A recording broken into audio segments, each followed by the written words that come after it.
You are not free, you are simply well paid. Most people cannot tell the difference, and that confusion is exactly what keeps them working until their body forces them to stop. Solomon watched this pattern repeat across generations and recorded a principle that disciplined families use to quietly exit the cycle entirely, not by earning more, but by understanding something about money that most people are never shown. The structure was never about income. It was about what was kept and what that kept portion was made to do. Wealth, in the ancient definition, was not a salary. It was the number of years a man could live without one. If no one ever taught you that, then everything you have built so far may be designed to keep you working, not to set you free. Tell me in the comments, were you ever taught this about money? Consider something most people never stop to examine. The average person will work for approximately 40 years. They will wake early, leave home, spend the better part of their days in exchange for income, and return tired. They will do this consistently, reliably, and without much question. And when it is over, when the body is given what it can, they will rest for perhaps 10 or 15 years, if they are fortunate. And this is called a normal life. No one questions the structure. No one pauses to ask whether the arrangement itself is the problem. The conversation is always about how to earn more, how to advance faster, how to negotiate a better position. The assumption beneath all of it is never examined. The assumption is this: if you work hard enough, long enough, you will eventually be free. That assumption is worth examining carefully, because for most people, it is never proven true. Think about the people you know who earn well, not struggling, earning well. Perhaps they have earned well for a decade or longer. Ask yourself honestly, are they free? Do they have the ability to stop working tomorrow and continue living without anxiety? Or are they dependent quietly, completely dependent, on the next month's income to maintain the life they have built? Most honest answers point in the same direction.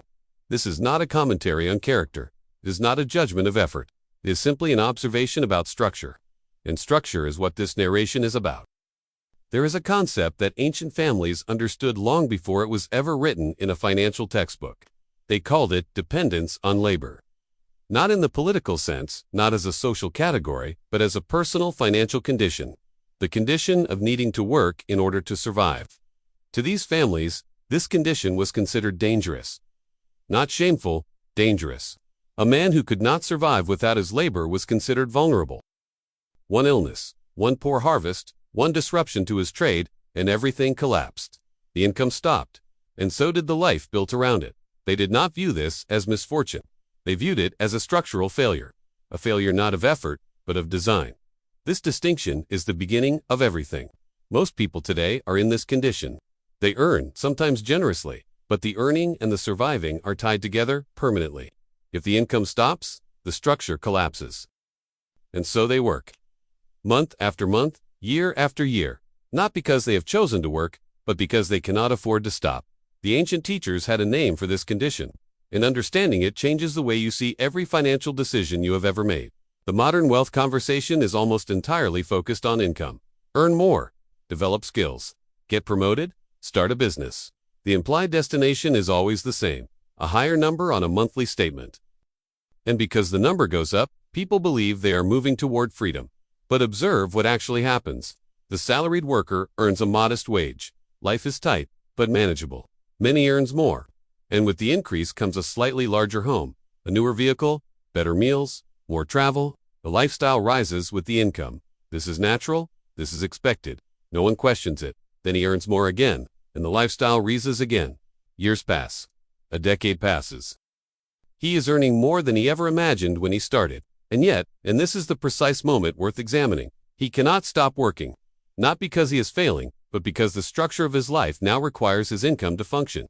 Remove the income, and the structure collapses. He has more, but he has not gained freedom. He has simply raised the cost of his dependence. This is the modern wealth illusion. Income is mistaken for wealth. Earning more is mistaken for becoming free. And the entire framework, the education, the career path, the promotion cycle, is built on this illusion without ever naming it. Wealth was never defined this way by people who actually understood it. In the ancient world, the book of Proverbs recorded a principle that governed how disciplined families approached money. It was not a theory. It was observed behavior, the behavior of households that survived seasons of scarcity, built reserves across generations, and created structures that outlasted their founders. The language is direct. The wise store up choice food and olive oil, but fools gulp theirs down. The storehouse was not a luxury. It was the mechanism. The reserve was not a bonus, it was the foundation. Ancient families measured wealth not by what a man earned in a month, but by how long he could live without earning. A man with 1 year of reserve was considered more secure than a man with high monthly income and no reserve. A family with land, storehouses, and accumulated assets was considered wealthy regardless of whether the patriarch worked that particular season. The measurement was independence. Specifically, independence from the necessity of labor. This is a different definition than the one most people carry. And the difference is not minor. It is structural. It changes what you build toward. It changes what you protect. It changes how you respond to every financial decision from the moment you understand it. If wealth is income, you optimize for earning. If wealth is independence, you optimize for structure. These are not the same path. Now consider two men. Not as metaphor, as a structural observation. The first earns more. Has earned more 4 years.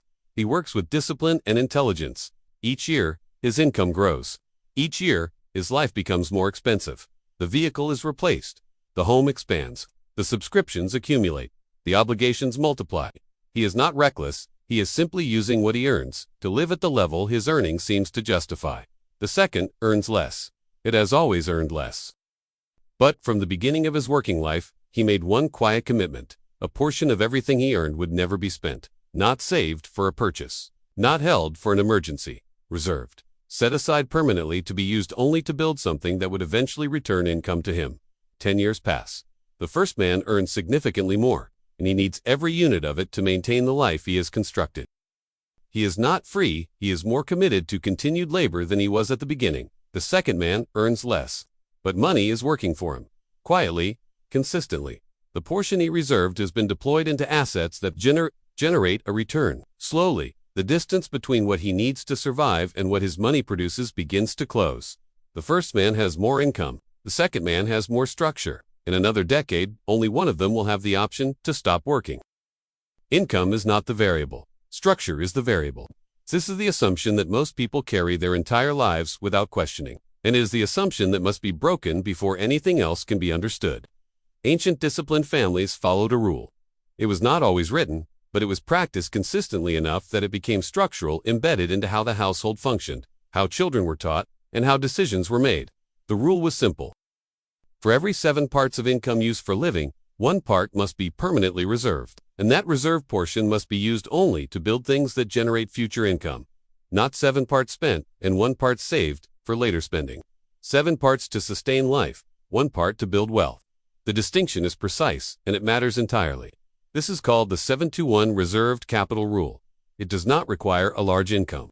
It does not require sophisticated knowledge. It requires only one thing: the discipline to treat a portion of all income as permanently unavailable for consumption. Most people will read that and nod. Most people will not do it. Not because it is difficult to understand, but because the identity required to do it consistently is different from the identity most people carry. And that is the next layer of this structure. Not the mechanics, the identity. There are 2 financial identities. They are not determined by income or education or background. They are determined by one behavioral pattern. The first identity belongs to the laborer. The laborer earns and uses what he earns to sustain and improve his life. This is not a failure, it is simply a pattern. The entire income serves the present. Nothing is permanently reserved for the future. The laborer is a good worker, often a hard worker, but his wealth does not accumulate because nothing is compounding. Nothing is working. Only he is working. The second identity belongs to the builder. The builder earns and immediately separates a portion before the rest is allocated. That portion is not touched. It is not considered available. It exists for one purpose: to be deployed toward something that generates a return. The builder's life may appear smaller in the short term. His vehicle may be older. His vacations may be fewer. But he is doing something the laborer is not. He is building a second system. A system that works while he rests. Wealthy families throughout history have taught this distinction to their children before they taught them anything else about money. Not how to earn, not how to invest, how to identify, how to see yourself as someone who builds, and then behave accordingly, regardless of income level. The identity comes before the mechanics. Always. This is why the 7-to-1 rule is not primarily a financial rule. It is an identity rule. It determines which category you belong to, not by declaration, but by consistent, repeated behavior over years. Most people in the modern world have been trained into the laborer identity without knowing it. The cultural messaging around money is almost entirely about spending, what to buy, how to upgrade, what a life of success looks like visually. Very little of it is about keeping. Almost none of it is about building.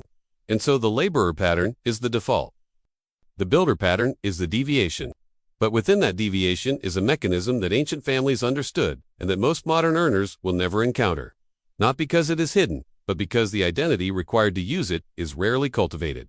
That mechanism has a second layer, and the second layer is where dependence on labor begins to genuinely dissolve. Reserved capital is not wealth. This is a point most people miss, and missing it is what separates a person who accumulates from a person who transforms. Setting aside one part in 7 is the beginning of the structure, not the completion of it. Money sitting in reserve is patient, but patience alone does not produce freedom. What that reserved portion does next is what determines everything. This is the second structural layer of the 7-2-1 reserve capital rule. The reserve portion must be deployed. Not spent deployed. It must be placed into something that generates a return. Something that pays you back without requiring your labor in exchange. Land historically. Storehouses' ownership stakes in productive enterprises. In any era, the category is the same. Assets that produce income. The book of Proverbs speaks of the man who invests in fields, in production, in things that bear yield over time. The ancient merchant did not keep his surplus in a jar and consider himself wealthy. He understood that dormant money is slowly dying money. The reserve was never meant to sit, it was meant to work. This is the distinction that separates saving from building. A saved reserve is a cushion. It protects you from a bad month. It gives you breathing room. These are not small things, they are necessary. But they are not wealth. A deployed reserve is a worker. It enters the system, it generates a return, and if the discipline holds, that return is not consumed. It is added back. It compounds, it builds. And this is where time becomes the most powerful variable in the entire structure. Consider the mathematics, not as figures, but as a principle.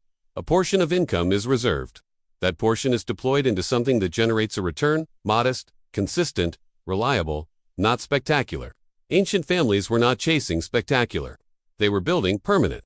That return comes back. And here is the critical behavioral decision. The undisciplined person absorbs the return into lifestyle. The income increased even slightly, and the spending adjusted to match it. The return is consumed. The base remains what it was. The structure does not grow. The disciplined person does not touch the return. The return is added to the reserve. The reserve is now larger. A larger reserve, deployed into the same productive asset, generates a slightly larger return.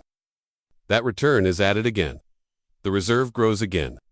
This cycle has no dramatic moment. There is no single point where it becomes obvious. It is quiet, it is patient. It is, for years, almost invisible. And then, it is not. There arrives a point, not sudden, not announced, where the return produced by the deployed reserve begins to cover a meaningful portion of living expenses.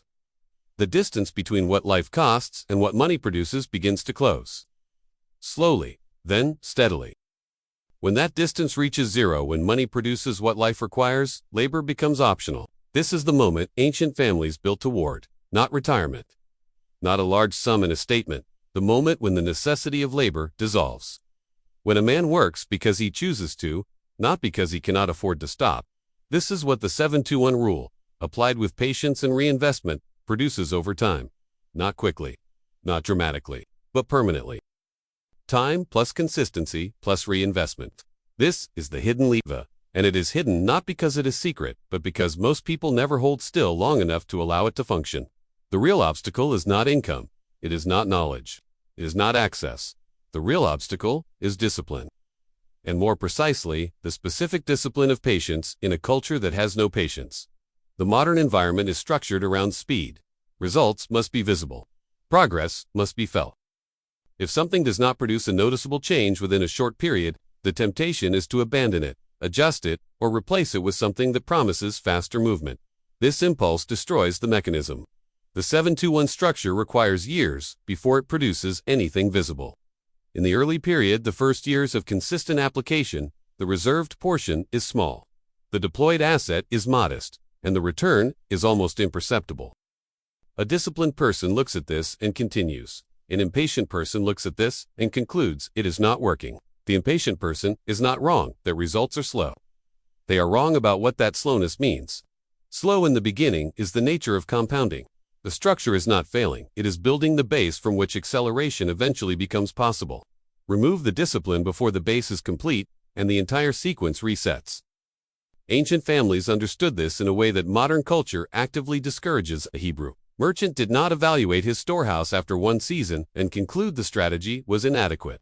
He built for decades, taught his children to continue, and measured success in generational stability, not quarterly movement. This is a different relationship with time, and adopting it is not comfortable at first. But it is the relationship that separates the builder from the laborer at the deepest level. There is a cultural narrative about hard work that deserves careful examination. The narrative says, work harder, earn more, do more, optimize every hour, and eventually you will reach a destination called financial freedom. The destination is real. The path described is not the one that leads there. Working harder produces more income. More income, absent structure, produces higher lifestyle. Higher lifestyle produces greater dependence on continued income. The cycle does not lead to freedom, it leads to a more expansive version of the same dependence. This is not an argument against work. Work is not the problem. The problem is the belief that work alone is the mechanism of liberation. It is not. Work is the fuel. Structure is the engine. Fuel without an engine produces nothing but heat. The ancient understanding was clear on this point. Labor was respected. The Proverbs speak extensively of the value of diligence, of a man who tends his fields, of honest work, well done. But labor was always in service of a larger structure. It was never the destination. A man who worked diligently but built no reserve, deployed no capital, and created no income-producing assets was considered regardless of his effort to have missed the point entirely. The goal of labor was always to reach the point where labor was no longer necessary for survival. Work to build, not work to sustain. This reframe is quiet, but it is complete. It changes what income is for. It changes what discipline is for. It changes what time is for. Labor should be temporary. Structure should be permanent. Here is what changes when the structure is understood correctly. Money stops being spending power. This is the psychological shift that everything else depends on. Most people relate to money through what it can purchase. A higher income means access to better things, a more comfortable home, a newer vehicle, more convenient experiences. The unit of money is, psychologically, a unit of consumption. And because consumption is the frame, the entire relationship with money is oriented toward exchange, money for things. The builder's frame is different. Every unit of money is a unit of potential freedom. Not freedom in the distant, abstract sense, but measured freedom. Specific, countable independence. A unit of money reserved and deployed is a unit of future time that does not require labor. Small units accumulate. Small accumulations compound. What begins as a reserve becomes a system. What begins as a system begins to produce. What produces begins to sustain. What sustains begins to free. Wealth viewed this way is not a number. It is not a balance. It is the degree to which your survival no longer depends on your continued effort. When a man thinks this way, spending changes. Not because he becomes miserly or withdrawn from life, but because every unnecessary expenditure is now visible as what it actually is. A purchase of a present comfort at the cost of a future unit of freedom. He is not depriving himself. He is choosing deliberately. This is the identity of the builder in its most refined form, not a strategy. A way of seeing. Ancient wealthy families reinforced this way of seeing through a simple daily practice. At the end of each period, each week, each month, they did not calculate what they had earned. They calculated what their money had produced. Not what they brought in through labor, but what the deployed reserve returned without labor. This single habit does something powerful over time. It trains the mind to measure in the right direction. The laborer measures income, what he produced through effort. The builder measures yield, what his structure produced without effort. As long as the primary measurement is income, identity remains anchored to labor. When the primary measurement becomes yield, identity begins to shift toward ownership. The practice is simple. At any given point, ask, how much of what I need to live is currently being covered by money that is working, not by money I am earning through effort? In the beginning, the answer is almost nothing. And that is correct. The base is being built. Over time, the answer shifts. 5%, 10, 20. At some point, it crosses 50. At some point, it covers everything. Track that number to not monthly income, not net worth as an abstraction. The specific percentage of life that money is paying for without your labor attached. This is the measurement that ancient builders tracked. This is what a storehouse represented, not stored wealth for its own sake, but a reserve that generated continued yield without continued effort. The storehouse was not a trophy. It was a worker. Make your money a worker. Track how much it is working. Increase that number steadily, patiently, and without disruption. One final warning is worth saying plainly. The structure described in this narration will not produce results in 30 days. It will not produce dramatic visible results in 1 year. In the early period, the person applying this structure will appear from the outside to be doing very little different from everyone around them. This is by design. Wealth in its building phase is quiet. It does not announce itself. It does not require external acknowledgement to continue functioning. The families that understood this built quietly for years, sometimes decades, before the structure became obvious. The impatient person abandons the structure before it matures and concludes that the structure was flawed. But the structure is not flawed. The timeline was simply misunderstood. Loud income and quiet structure are different things. Many people with loud income have very little structure. Many people with quiet lives have enormous structure accumulated over years of disciplined application. What is visible is not always what is real. What is slow is not always what is failing. Keep the reserve. Deploy the reserve. Reinvest the yield. Extend the timeline. Do not increase lifestyle faster than the structure grows. And measure, always, not what you are earning, but what your money is earning. In the ancient texts, a principle appears that is older than any financial institution, any economic theory, any modern wealth system. Men who work for money remain workers. Men who make money work become free. This is not poetic language. It is a structural observation made by people who watched both categories of men across many years, many generations, and many different circumstances. The laborer and the builder can earn the same income, live in the same era, and face the same conditions. Over time, they do not end up in the same place. Not because of luck, not because of talent, because of structure, because of discipline, because of identity. The goal is not to stop working tomorrow. The goal is to slowly, steadily, and with patience, remove the necessity of work from your survival until the day work becomes a choice rather than a requirement. That is what ancient families built toward. That is what the 7-to-1 rule, applied consistently, moves toward. That is what wealth actually is. Not income, not luxury, not a number on a statement. Independence from the necessity of labor. Begin the reserve. Deploy the reserve. Reinvest the yield. Measure what matters. And build quietly.